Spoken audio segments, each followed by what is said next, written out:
Hello दोस्तों, नमस्कार। एक बार फिर से आप सभी का बहुत बहुत स्वागत है आपके अपने परिवार मैथ्स वाटिका में। दोस्तों, मैं हूं रुपेश यादव और इस वीडियो में हम लोग इन संख्याओं के बारे में जानेंगे और साथ में इसके ऊपर आधारित उन क्वेश्चंस को हम लोग देखेंगे जो इसके पीछे ग्रुप डी के एग्जाम में पूछा गया था।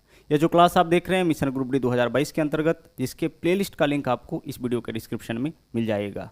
साथ ही साथ प्ले स्टोर से मैथ्स वाटिका एप्लीकेशन को डाउनलोड करके आप हमारे साथ पेड बैच में भी जुड़ सकते हैं।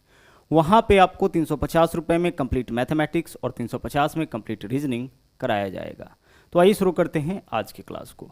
देखिएगा, इन सारे संख्याओं के बारे में हम लोग अच्छी तरह से पहले समझेंगे, ठीक है, और उसके बाद इसके ऊपर जो आधारित क्वेश्चंस है उसको हम लोग देखेंगे, जो पीछे के एग्जाम में 2000 खास तौर से 2018 के ग्रुप डी के एग्जाम में पूछा गया था। उन सारे क्वेश्चंस को हम लोग देखेंगे। पहला देख लीजिएगा, इसमें क्या है आपका, यहाँ पे है परिमेय और अपरिमेय संख्या। परिमेय संख्या को बोलते हैं हम लोग अंग्रेजी में रेशनल नंबर और अपरिमेय संख्या को बोलते हैं इरेशनल नंबर। परिमेय और अपरिमेय संख्या किसको बोलेंगे, ध्यान से समझिएगा। परिमेय संख्या उसको हम लोग बोलते हैं जिसको हम लोग पी बाई क्यू के रूप में व्यक्त कर सकते हैं। पी बाई क्यू कहने का मतलब जिसको भी आप भिन्न के रूप में व्यक्त कर सकते हैं वो आपका कहलाता है परिमेय संख्या। जैसे इसका एग्जाम्पल देखिए, 5 को क्या हम पी बाई क्यू के रूप में लिख सकते हैं? बिल्कुल लिखा जा सकता है सर। 5 के लिए 5/1 लिखेंगे, 7 के लिए 7/1 लिखेंगे, ठीक है। जिस किसी संख्या को भी आप पी बाई क्यू के रूप में व्यक्त कर सकते हैं यह क्या कहलाएगा, परिमेय संख्या। 3/5 भी क्या है आपका, एक परिमेय संख्या है। 0 क्या होगा, 0 भी आपका एक परिमेय संख्या होगा, क्योंकि 0 को भी आप पी बाई क्यू के रूप में व्यक्त कर सकते हैं, तो 0 भी आपका एक परिमेय संख्या है। 0 के बट्टा में कुछ नहीं है, मतलब क्या है, बट्टा में 1 है, तो 0 भी आपका क्या होगा, एक परिमेय संख्या। इसके अलावा इस तरह का जो संख्या रहता है ना, 0.777 डॉट डॉट डॉट, इसको भी आप पी बाई क्यू के रूप में व्यक्त कर सकते हैं, क्योंकि इसके लिए लिखते हैं हम लोग 0.7। जो संख्या बार बार आता है उसके ऊपर यह सिंबल लगाते हैं, और इस सिंबल को हटाने के लिए बट्टा में जितने संख्या के ऊपर से सिंबल हटाते हैं बट्टा में उतना 9 लिखते हैं। तो इस तरह से अगर कोई संख्या रिपीट करे, मतलब दशमलव के बाद कोई एक ही संख्या बार बार आए, तो उसको भी भिन्न के रूप में व्यक्त किया जा सकता है। तो यह भी क्या हो जाएगा, यह भी आपका परिमेय संख्या हो जाएगा। इसके अलावा अगर कोई वैसी संख्या है जो दशमलव के निश्चित स्थान तक, जैसे 1.8374, क्या इसको हम लोग पी बाई क्यू के रूप में व्यक्त कर सकते हैं? बिल्कुल व्यक्त कर सकते हैं। दशमलव हटाने के लिए क्या करना पड़ेगा, 1 2 3 4 अंक के बाद दशमलव है तो बट्टा में 1 पर 4 जीरो डालेंगे। मतलब यहाँ पे जो भी संख्या आपका लिखा गया है ना, उन सभी संख्याओं को हम लोग पी बाई क्यू के रूप में यानी भिन्न के रूप में व्यक्त कर सकते हैं। अतः यह सभी का सभी जो संख्या है वह क्या है, आपका परिमेय संख्या है, यानी कि रेशनल नंबर है। आगे देखिएगा, अपरिमेय संख्या किसको बोलेंगे, गौर से देखिएगा। जिस संख्या को हम लोग पी बाई क्यू के रूप में व्यक्त नहीं कर सकते हैं, ठीक है, पी बाई क्यू इस फॉर्म में जिसको भी हम लोग व्यक्त नहीं कर सकते हैं वह क्या कहलाता है, अपरिमेय संख्या।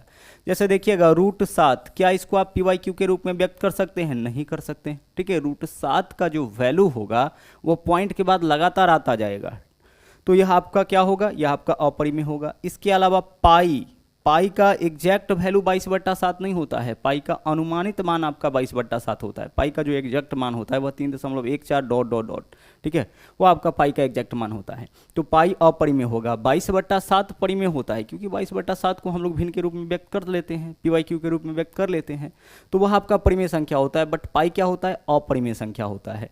तो रूट के भीतर वैसी संख्या जिसका वर्गमूल न निकले वह अपरिमेय। क्या √36 अपरिमेय होगा? नहीं सर, √36 नहीं होगा, क्योंकि √36 का मान कितना हो जाता है, 6, और 6 को आप पी बाई क्यू के रूप में व्यक्त कर सकते हैं।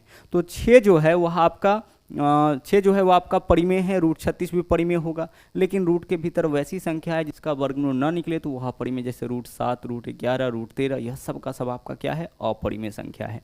साथ ही साथ गौर से देखिएगा, अगर इस तरह से संख्या 1.7128 डॉट डॉट डॉट, अब क्या आप इसको पी वाई क्यू के रूप में व्यक्त कर सकते हैं? कोशिश करिए जरा सा। नहीं सर, इसको पी वाई क्यू के रूप में व्यक्त नहीं किया जा सकता है। सोचिए, अगर दशमलव हमें हटाना होगा तो हम क्या करेंगे? तो दशमलव कितने अंकों के बाद, इधर तो अनंत अंक है ना, अगर केवल 4 या 5 अंक होता तो दशमलव हटाने के लिए 1 पर 5 जीरो डालते, बट यहाँ तो अनंत अंक है, और अगर एक ही संख्या रिपीट करता तो हम बट्टा में 9 यानी रेकरिंग का फॉर्म में ले जाके उसको हम लोग पी वाई क्यू के रूप में व्यक्त कर लेते। तो कहने का यह मतलब है कि दशमलव के बाद अलग अलग संख्या आए और डॉट डॉट रहे, मतलब लगातार आए, तो यह क्या होगा आपका, यह आपका अपरिमेय संख्या होगा। √7 का भी वैल्यू इसी फॉर्म में आएगा, इस वजह से √7 भी क्या है, आपका अपरिमेय है। तो इस तरह का जो भी संख्या है सब आपका कहलाता है अपरिमेय संख्या। पी वाई क्यू के रूप में जिसको हम लोग व्यक्त कर सकते हैं वह क्या होगा, परिमेय संख्या। ध्यान से समझिएगा। अगर आपसे पूछा जाए 1.81834, यह क्या है, परिमेय की अपरिमेय? सर यह तो परिमेय है, क्योंकि दशमलव के निश्चित स्थान तक है। यह हम पॉइंट हटाएंगे तो बट्टा में 1 पर 5 जीरो डाल सकते हैं। लेकिन इसी में अगर डॉट डॉट डॉट डॉट लगा दे, अब क्या होगा, अब यह आपका अपरिमेय हो जाएगा, क्योंकि अब हम इसको पी वाई क्यू के रूप में व्यक्त नहीं कर सकते हैं। ठीक है, तो कॉन्सेप्ट यहाँ तक क्लियर हो गया होगा, परिमेय संख्या का और अपरिमेय संख्या का, रेशनल और इरेशनल नंबर का। जिसको पी वाई क्यू के रूप में व्यक्त करेंगे वह आपका परिमेय होगा, जिसको व्यक्त नहीं करेंगे वह आपका अपरिमेय होगा। ओके, चलिए अगले कॉन्सेप्ट के ऊपर हम लोग चलते हैं। दूसरा क्या है, शांत और अशांत दशमलव। बहुत ही इंपॉर्टेंट क्वेश्चन है, और आगे जब हम लोग क्वेश्चन देखेंगे तो देखिएगा, यह तो आपका कंप्लीट हुआ, इसको देखिएगा, इससे रिलेटेड बहुत सारे क्वेश्चन पूछे गए हैं। ठीक है, शांत और अशांत दशमलव किसको बोलते हैं? तो सबसे पहले शांत को समझिएगा। शांत दशमलव किसको बोलते हैं? वैसी संख्या जिसका मान दशमलव के निश्चित स्थान तक निकल जाए, जैसे 1.7315, यह क्या होगा, शांत दशमलव का एग्जाम्पल होगा। ठीक है, अशांत दशमलव का एग्जाम्पल क्या होगा, जिसका मान दशमलव के बाद लगातार आते रहे, जैसे 1.333 डॉट डॉट डॉट डॉट, यह क्या है, अशांत दशमलव है। इसका मान दशमलव के निश्चित स्थान तक, 4 स्थान तक निकल गया, बट इसका मान दशमलव के निश्चित स्थान तक नहीं है, यह लगातार आते रहता है, तो यही क्या कहलाता है, यही अशांत दशमलव। इसको अवशांत दशमलव भी बोलते हैं या फिर आवर्ती दशमलव भी बोलते हैं। ठीक है, तो अशांत बोला जाए, आवर्ती बोला जाए, अवशांत दशमलव बोला जाए, सबका मतलब एक ही होता है। क्या इसका मतलब होता है, वैसी संख्या जो दशमलव के बाद लगातार आते रहे। अब गौर से देखिएगा, हम लोग कैसे पहचानेंगे क्वेश्चन में, क्योंकि क्वेश्चन में जो आपको डाटा मिलेगा ना, वह भिन्न के रूप में मिलेगा। ठीक है, पी वाई क्यू के फॉर्म में मिलेगा, तो वहाँ पे कैसे पहचानेंगे, तो पहचान देखिएगा, एक सिंपल सा है। अगर किसी संख्या के बट्टा में 2 या फिर 5 हो, किसी भी संख्या के बट्टा में यानी नीचे में 2 या फिर 5 हो, तो उस संख्या का मान जो होगा वह दशमलव के निश्चित स्थान तक निकल जाएगा। केवल क्या रहे, 2 या फिर 5, या फिर 2 या 5 दोनों हो, तो वह संख्या, उस संख्या का मान दशमलव के निश्चित स्थान तक निकल जाएगा, तो वह आपका क्या होगा, वह आपका शांत दशमलव होगा। और इसके अलावा अगर कोई संख्या रहे, अच्छा 2 या 5 का कोई भी फॉर्म हो सकता है, जैसे 4 तो 2 का ही फॉर्म है ना, 2 का स्क्वायर। 8 तो 8 क्या है, 2 का ही फॉर्म है, 2 का पावर 3। 5 है ना, 25 5 का ही फॉर्म है, 5 का स्क्वायर। 125 5 का ही फॉर्म है, 5 का क्यूब। तो बट्टा में 2 या 5 के अलावा कोई दूसरा संख्या, जैसे मान लीजिए बट्टा में 3 आ जाए, बट्टा में 7 रहे, बट्टा में 11 हो, बट्टा में 13 हो, यानी 2 या 5 के अलावा कोई संख्या हो, तो उसका मान दशमलव के निश्चित स्थान तक नहीं निकलता है, तो वह आपका क्या हो जाता है, अशांत दशमलव। एग्जाम्पल लेते हैं, देखते हैं। जैसे कोई भी संख्या लीजिए, 3 है ना, इसके बट्टा में 8 है। अब देखिए 8 क्या है, 8 वास्तव में 2 का पावर 3 है, तो बट्टा में 2 है, इसका मतलब इसका जो मान होगा ना, वो दशमलव के निश्चित स्थान तक निकल जाएगा। मान निकाल के देखिए, 0.30 हो जाएगा, 8 तिरिक 24, 6 हो जाएगा 60, 8 सत्ते 56, 4 8 पंचे 40। देखिए इसका मान क्या हुआ, दशमलव के निश्चित स्थान तक निकल गया।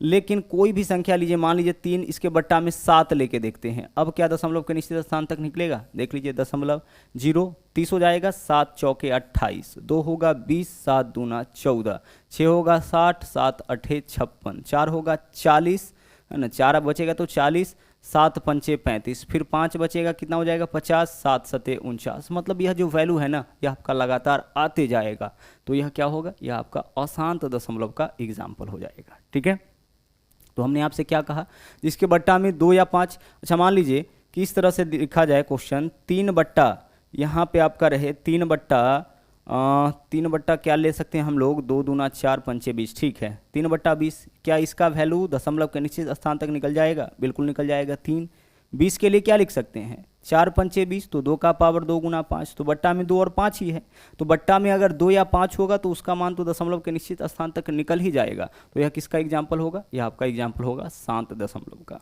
तो शांत और अशांत के बारे में आपने क्या सीखा, क्या पहचान होगा, जिस संख्या के बट्टा में केवल 2 या 5 होगा वह आपका शांत दशमलव का एग्जाम्पल होगा, क्योंकि उसका मान जो है वह दशमलव के निश्चित स्थान तक निकल जाएगा। लेकिन जिस संख्या का मान, ध्यान से सुनिएगा, लेकिन जिस संख्या के बट्टा में 2 या 5 के अलावा, मान लीजिए 2 और 5 भी रहे और साथ में इसके अलावा कोई और भी आ जाए, तो वह आपका उसका जो मान होगा वह दशमलव के निश्चित स्थान तक नहीं निकलेगा, और वह किसका एग्जाम्पल होगा, अशांत दशमलव का। आगे चलिए, अगला क्या है आपका, भाज्य और अभाज्य। बहुत ही इंपॉर्टेंट है, इसको भी ध्यान से समझिएगा कि भाज्य और अभाज्य किसको बोलते हैं। ठीक है, यहाँ पे क्या है, भाज्य अभाज्य संख्या को समझते हैं। अभाज्य को, अभाज्य का मतलब क्या होता है, प्राइम नंबर। प्राइम नंबर किसको बोलेंगे, जो संख्या स्वयं और एक के अलावा और किसी से नहीं कटता है वह कहलाता है अभाज्य संख्या। फिर से सुनिएगा, जो संख्या स्वयं और एक के अलावा और किसी से नहीं कटता है वही कहलाता है अभाज्य संख्या।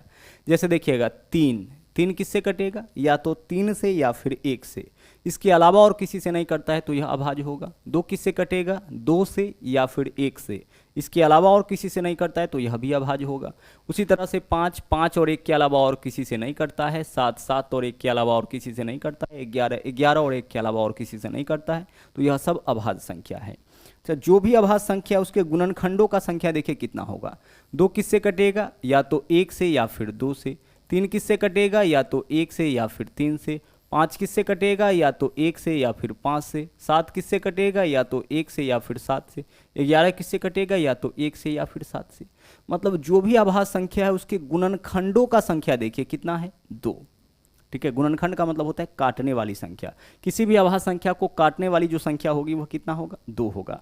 कम से कम भी 2 और ज़्यादा से ज़्यादा भी 2। अगर 2 से कम होगा तो उसको भी हम लोग अभाज्य संख्या के श्रेणी में नहीं रखेंगे। 2 से ज़्यादा होगा तो उसको भी हम लोग अभाज्य संख्या के श्रेणी में नहीं रखेंगे। ठीक है, तो 2 क्या है? अभाज्य है। 3 क्या है? अभाज्य है। आगे देखिए, भाज्य संख्या किसको बोलेंगे? जो संख्या स्वयं और 1 के अलावा अन्य किसी से भी कट जाए, यानी जिसका 2 से ज़्यादा गुणनखंड हो। ध्यान रखिएगा, 2 नहीं, 2 होगा तब तो अभाज्य हो जाएगा। 2 से ज़्यादा गुणनखंड होगा उसको भाज्य बोलेंगे। जैसे सबसे छोटी भाज्य संख्या 4 है। 4 देखिए 1 से कटेगा, 4 से कटेगा, इसके अलावा 2 से भी कटता है तो भाज्य हो गया।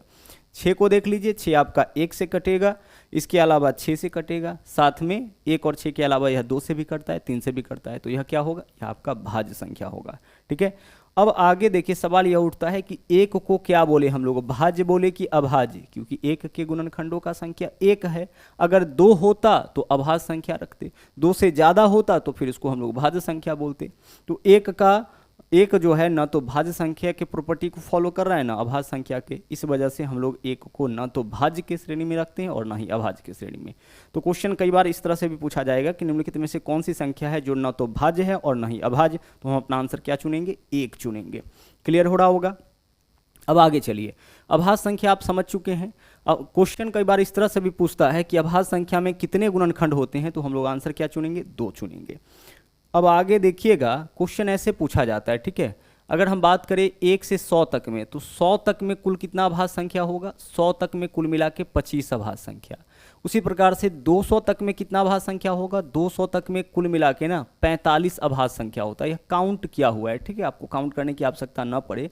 उसी तरह से 50 तक में कुल कितना अभाज्य संख्या है? सर 50 तक में ना, 50 तक में कुल मिला के आपका यहाँ पे कितना अभाज्य संख्या हो जाएगा? 50 तक में कुल मिला के 15 अभाज्य संख्या है। तो इन तीनों को आपको याद रखना पड़ेगा। 50 तक में कुल मिला के 15 अभाज्य संख्या, 100 तक में 25 अभाज्य संख्या, 200 तक में कुल मिला के आपका 45 अभाज्य संख्या है। ठीक है, आगे जब हम लोग क्वेश्चन सोल्व करेंगे तो वहाँ पे यह भी बताएंगे कि किस तरीके से अभाज्य संख्या का पहचान करिएगा। जब बड़ा बड़ा संख्या दिया जाए उस केस में आप अभाज्य संख्या को पहचानिएगा कैसे।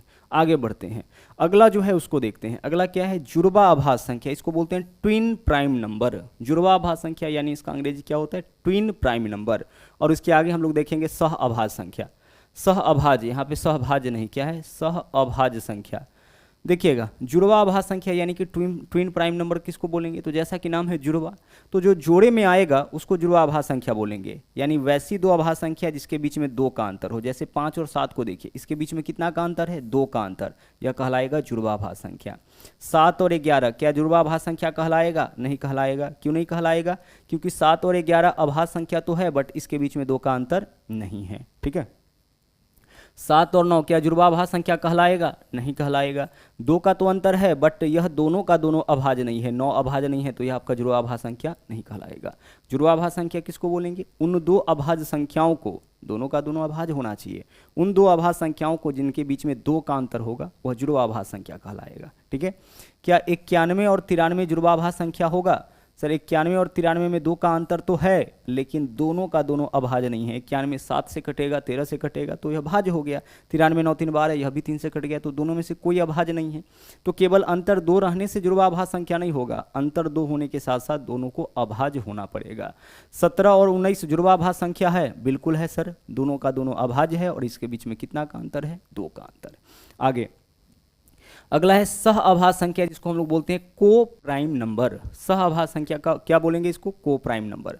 अच्छा, जुड़वा आभास संख्या, इसको ऐसे ही बोला जाता है युग्म आभास संख्या। युग्म का भी मतलब क्या होता है? जोड़ा ही होता है। तो युग्म आभास संख्या बोला जाए या जुड़वा आभास संख्या बोला जाए, दोनों का मतलब एक ही होगा। आगे देखिए, सह आभास संख्या किसको बोलते हैं? किन्हीं दो संख्या को सह आभास संख्या बोलेंगे। पहली बात, किन्हीं दो संख्या को। जुड़वा आभास संख्या किन्हीं दो संख्या को नहीं बोलेंगे, किन्हीं दो आभास संख्या को ही जुड़वा आभास संख्या बोलते हैं। बट सह आभास संख्या कोई दो संख्या हो सकता है, वह संख्या सम होगा, वह विषम होगा, कोई दो संख्या जो है सह आभास संख्या होगा। लेकिन कंडीशन एक ही है कि उन दोनों का महत्तम समावर्तक, उन दोनों का HCF 1 हो। HCF 1 होने का मतलब है कि दोनों का दोनों संख्या केवल 1 से कटना चाहिए। जैसे देखिए, अगर हम आपसे कहे कि 15, ठीक है, यहाँ पे 15 ले लिए और इसके अलावा ले लिए 42। अब 15 और 42 क्या दोनों मिला के सह आभास संख्या होगा? तो 15 और 42 का HCF निकालिए। HCF का मतलब वैसी बड़ी से बड़ी संख्या जो इन दोनों को काटे। तो इन दोनों को काटने वाला कोई संख्या है क्या? दोनों 3 से कटेगा? कट जाएगा सर। 15 भी 3 से कटेगा, 42 भी 3 से कटेगा, दोनों 3 से कट रहा है। तो यह दोनों का दोनों 3 से कट रहा है, तो यह दोनों सह आभास संख्या नहीं होगा। ठीक है। लेकिन अगर हम आपसे कहे कि 15 के साथ हम ले लेते हैं 38, 15 और क्या ले लिए हम यहाँ पे? 38 ले लिए, क्या यह दोनों सहआभास संख्या होगा?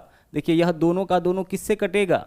यह दोनों का दोनों केवल 1 से कटेगा। 1 के अलावा और किसी संख्या से दोनों कटेगा नहीं सर। तो यह दोनों क्या होगा? सह आभास संख्या, यानी कि को प्राइम नंबर। को प्राइम नंबर होने के लिए इसका प्राइम नंबर होना आवश्यक नहीं है। देखिए, दोनों में से कोई भी प्राइम नंबर नहीं है, बट दोनों मिला के क्या है आपका? सहआभास संख्या, क्योंकि दोनों का दोनों संख्या केवल कितना से कट रहा है? 1 से कट रहा है। अगर हम आपसे कहें कि 37 और 50 क्या सहआभास संख्या है? बिल्कुल है, क्योंकि 37 और 50 दोनों का दोनों केवल 1 से कटेगा। तो वैसी कोई भी दो संख्या जो केवल 1 से कटे, वह क्या कहलाएगा? वह कहलाएगा आपका सहआभाज्य संख्या। क्लियर हो रहा होगा? आगे चलिए, अब आखिरी पॉइंट पे हम लोग चलते हैं, त्रिभुजाकार संख्या और परिपूर्ण संख्या। त्रिभुजाकार संख्या देखिए किसको बोलते हैं?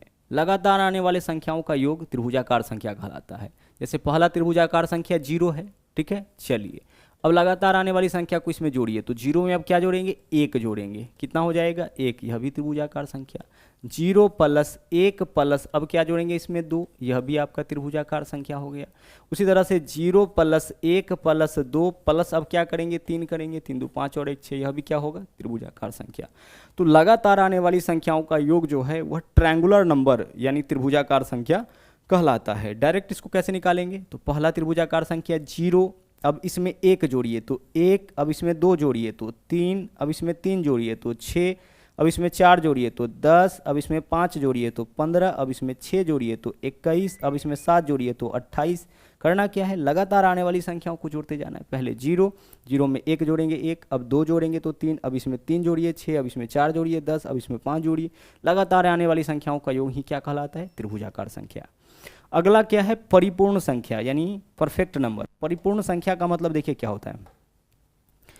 परिपूर्ण संख्या हम लोग उसको बोलते हैं जिसके सभी गुणनखंडों का योग उस संख्या का 2 गुना हो। जिस संख्या के सभी गुणनखंडों का योग उस संख्या का 2 गुना होगा, वह कहलाएगा परिपूर्ण संख्या। जैसे 6 का गुणनखंड देखिए कौन होगा? जो 6 को काटेगा, तो 6 को 1 काटेगा, 2 काटेगा, 3 काटेगा, इसके अलावा खुद 6 काटेगा। यही हो गया 6 का गुणनखंड। अब 6 के सभी गुणनखंडों को जोड़िए तो 1 + 2 3 और 3 6 और 6 कितना हो गया? 12। इसके सभी गुणनखंडों का योग 12 आया, जो इस संख्या के 2 गुना के बराबर है। तो यह संख्या क्या होगा? परिपूर्ण संख्या होगा।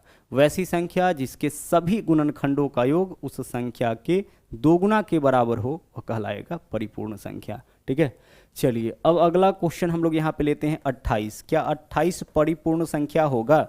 28 को कौन कौन संख्या काटेगा? 1 काटेगा, 2 काटेगा, साथ में 4 काटेगा, 7 काटेगा, 14 और इसके अलावा 28। यही आपका 28 का क्या है? गुणनखंड है। इसको जोड़ के देखिए तो कितना है? 1 और 2 3, 3 4 7, 7 14, 14 28 और 28 56। इसके सभी गुणनखंडों का योग कितना आया है? 56 आया है, जो कि संख्या के 2 गुना के बराबर है। इसलिए यह संख्या जो है वह क्या कहलाएगा? परिपूर्ण संख्या कहलाएगा। क्या 15 परिपूर्ण संख्या होगा? 15 को कौन काटेगा? 1 काटेगा, 3 काटेगा, 5 काटेगा, खुद 15 काटेगा। 15 के सभी गुणनखंडों को जोड़िए कितना होगा? 1 3 4 5 9 और 15, 24, इसके सभी गुणनखंडों का योग 24 आया। क्या यह इस संख्या के 2 गुना के बराबर है? नहीं, तो यह आपका परिपूर्ण संख्या नहीं होगा। तो यहाँ पे हम लोग सभी प्रकार के संख्याओं को अच्छी तरह से समझ लिए हैं। अब इसके ऊपर जो आधारित क्वेश्चन है उसको देखते हैं। देखिएगा यहाँ पे पहला क्वेश्चन क्या है। यहाँ पे हम लोगों से पूछा गया है कि किसका वर्गमूल एक परिमेय संख्या होगा। नीचे दी गई संख्याओं में से किसका वर्गमूल एक परिमेय संख्या होगा। तो 144 का वर्गमूल कितना हो जाएगा? 12, और 12 एक परिमेय संख्या है। विकल्प 1 जो है वो हमारा आंसर हो जाएगा। यह क्या है? परिमेय। जिसको भी PYQ के रूप में व्यक्त कर सकते हैं वो आपका परिमेय होगा। अगर हम आपसे कहें 2√2 परिमेय है कि अपरिमेय? रूट आ गया तो यह अपरिमेय। 5 + √3 यह परिमेय कि अपरिमेय? √3 आ गया इसके साथ में, यह अपरिमेय हो जाएगा। तो यहाँ पे 144 का किसी एक संख्या को बस पहचान लेना था जिसका वर्गमूल निकल जाए। तो 144 का वर्गमूल 12।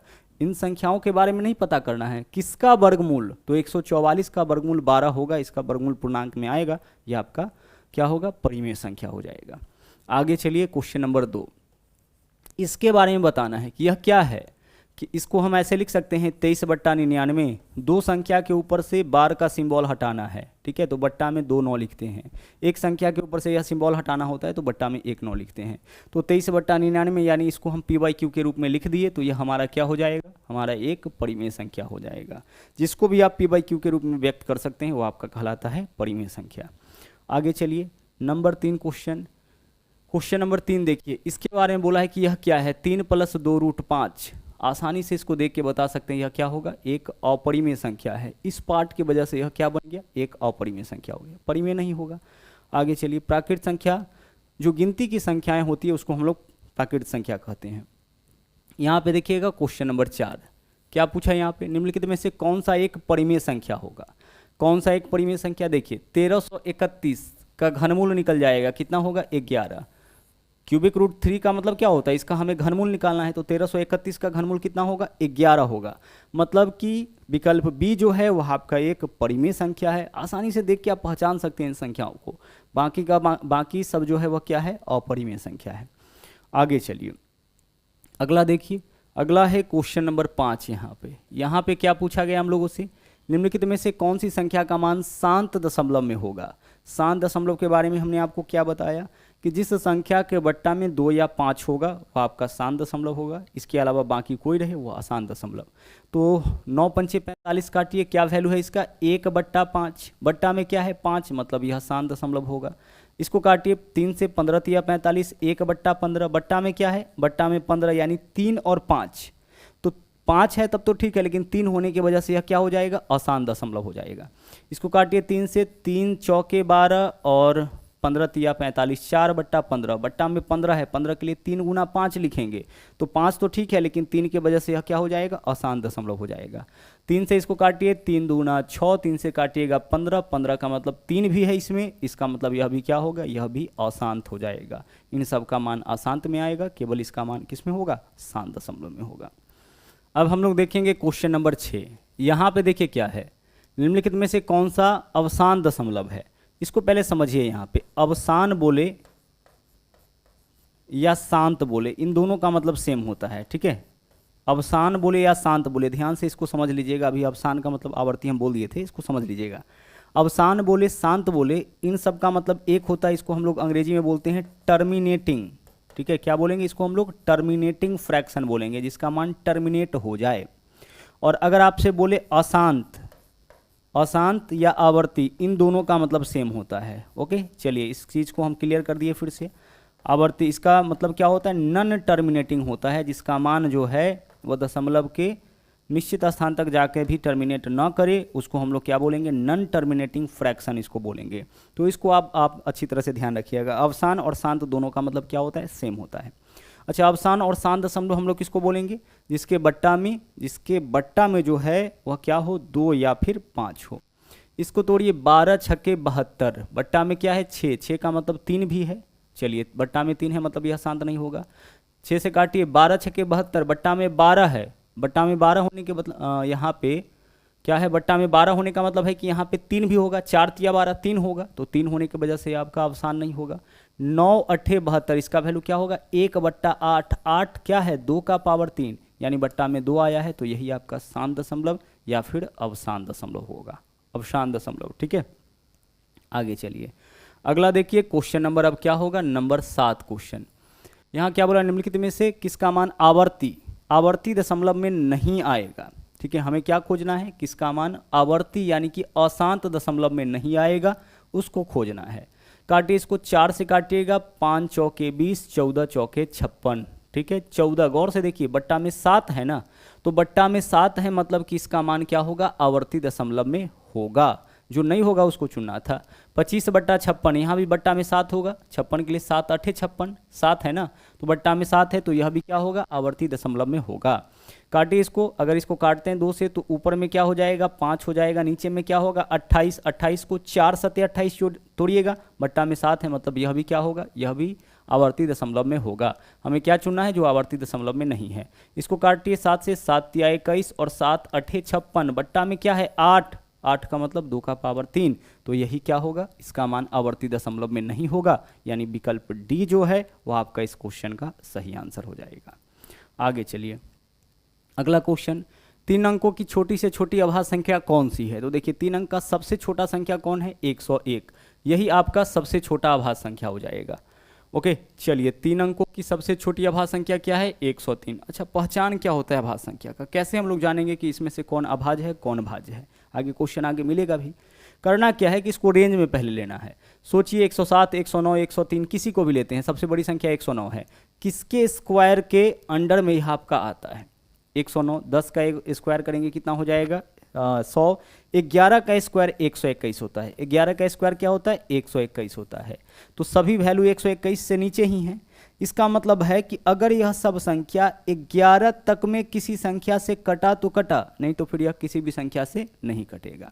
तो चेक करिए, आइए इसको चेक करते हैं, ध्यान से देखिएगा। इसको क्या करते हैं, चेक करते हैं, हमें सबसे छोटी पता करना है, तो 101 को चेक करते हैं। तो क्या 101 एक से तो सब संख्या करता है, तो 1 से तो हमें चेक करना ही नहीं है। क्या 2 से कटेगा, 2 से नहीं कटेगा। क्या 3, 2 से तो सम संख्या कटता है, 3 से कटेगा, अंकों का योग 3 से नहीं कट रहा है तो 3 से भी नहीं कटेगा, अंकों का योग 9 से नहीं कट रहा है तो 9 से भी नहीं कटेगा। ठीक है, तो 3 और 9 से नहीं कटेगा। जब 3 से नहीं कट रहा है तो 9 से भी नहीं कटेगा। 4 से इसलिए नहीं कटेगा क्योंकि सम संख्या नहीं है। 5 से वही कटता है जिसके अंतिम में 0 या 5 हो, नहीं कटेगा। 6 से सम संख्या नहीं कटेगा। 7 से चेक करिए, 7 एकम 7, 7 चौके 28, 7 एकम 7, 3 31, 7 से नहीं कटेगा।